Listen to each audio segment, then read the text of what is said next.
दोस्तों, मैं आप सबका स्वागत करती हूँ हिंदी कहानी संग्रह पर।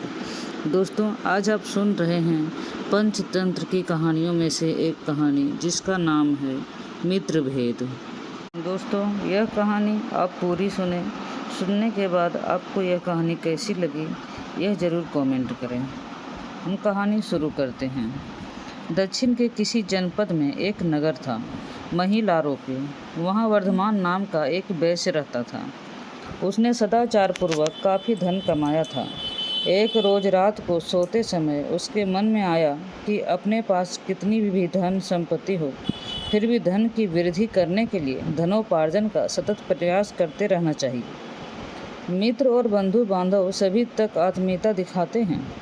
जब तक मनुष्य के पास धन होता है, धनवान व्यक्ति को ही उस पुरुष के और विद्वान की भी माना जाता है, उत्तम पुरुष और विद्वान भी माना जाता है।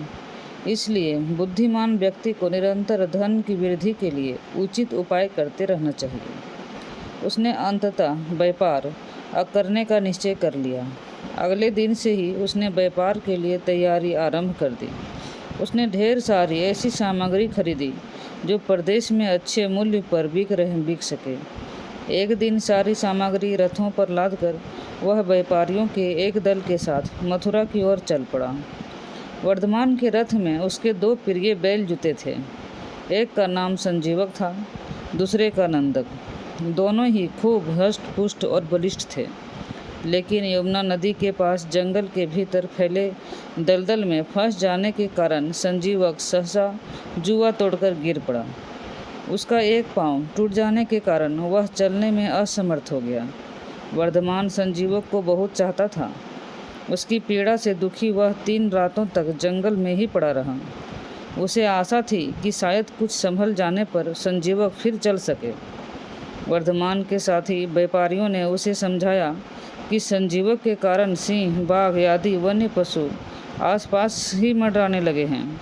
इस एक बैल के लिए हम सबका जीवन खतरे में डालना ठीक नहीं। बुद्धिमानों को चाहिए कि जब बहुत कुछ दांव पर लगा हो तो थोड़े का त्याग करके अधिक से अधिक बचा लें। आप भी संजीवक का मोह छोड़कर यहाँ से निकल चलें। इसमें हम सबकी भलाई है। संजीवक को उस दशा में छोड़ते बड़ी पीड़ा हो रही थी, तो भी व्यवस्था थी। वर्धमान ने संजीवक की रक्षा के लिए कुछ रक्षक नियुक्त कर दिए और स्वयं दल के साथ मथुरा नगर की ओर बढ़ गया। उनके जाने के बाद रक्षकों की रात बड़ी कठिनाई से बीती। चारों ओर से हिंसक जंतुओं की दहाड़ सुनाई पड़ रही थी। भोर होते ही सारे रक्षक वहां से भागे और जाकर व्यापारियों के दल में मिल गए। उन्होंने वर्धमान को झूठी सूचना दी कि संजीवक तो रात में ही मर गया। वर्धमान दुख से तड़प उठा, लेकिन अब कर भी क्या सकता था। उधर यमुना तट के शीतल ब्यार से संजीवक धीरे धीरे स्वस्थ हो चला। फिर एक दिन वह उठ खड़ा हुआ। तट पर जाकर वह हरी हरी कोमल घास चरने लगा।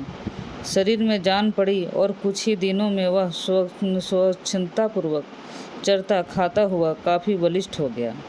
रग पुट्ठे कस उठे। ऊंची ढील के कारण वह खूब स्वस्थ और बलशाली दिखने लगा।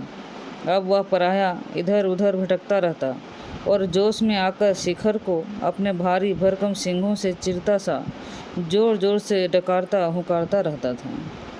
उस वन का राजा एक सिंह था। उसका नाम था पिंगलक।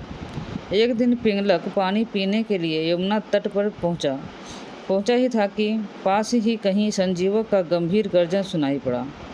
उस विचित्र गर्जन को सुनकर पिंगलक आतंकित हो उठा।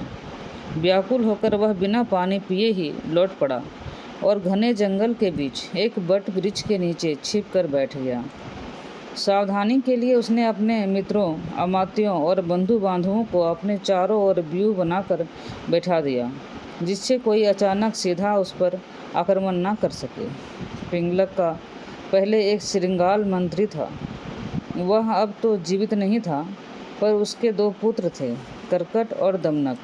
इन दोनों को पिंगलक सिंह की सभा में मंत्री का पद नहीं मिला था। इस बात से दोनों दुखी भी थे, किंतु वे सदा वनराज पिंगलक के आगे पीछे ही रहते थे। उन दोनों ने पिंगलक को इस प्रकार चारों ओर घेरा सा बनाकर दुबके बैठा देखा तो आपस में विचार करने लगे।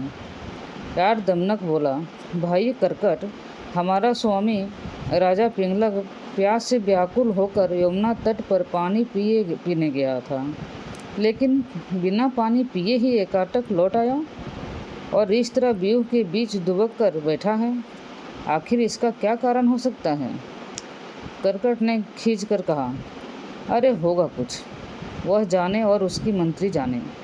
हमें इस बखेड़े में पड़ने से क्या लाभ? बिना किसी मतलब के कोई काम नहीं करना चाहिए। ऐसे ही बेकार का काम करने के कारण बेचारा बंदर जान से हाथ धो बैठा था। यह बंदर वाली कथा कैसी है? दमनक ने पूछा। करकट इस बंदर वाली कहानी को सुनने लगा। बच्चों, अगर आपको बंदर वाली कहानी सुननी है तो आगे कमेंट करें।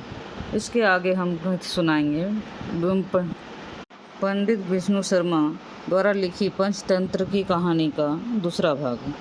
यह कहानियाँ, जितनी भी पंचतंत्र की कहानियाँ हैं दोस्तों, यह बहुत ही शिक्षाविद कहानी है। इससे हमारे ज्ञान में बहुत ही वृद्धि होती है। धन्यवाद।